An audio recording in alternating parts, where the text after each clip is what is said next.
Hi, welcome everyone. In today's video, I'm going to show you how to import the data using Excel, and then I will see if the data are in string format or alphanumeric. How to convert them within this data into numeric format, rather than going into the Excel and finding the alphabetic components and remove them.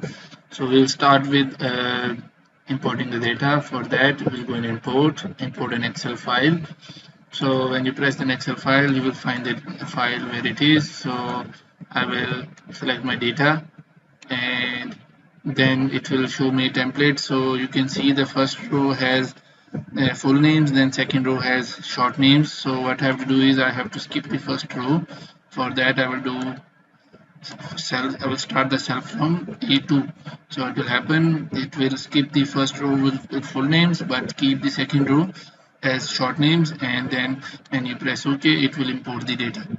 This was the first step. Next, if you look at the data, first two rows should be red because they are alphabetic data, but if you have a look at the next variables, they are in red, means some of the values in the data are alphanumeric, and there are few more variables in the data file which are alphanumeric. So what you can do is, first of all, one by one, go in the Excel and look if there is alphabetical symbols in the data which are causing it to be red.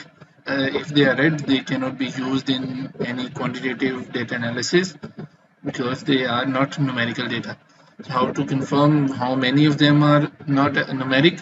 For that, the command that I've used is called describe. So when you run the describe command, it will tell you that the variables which are str are string.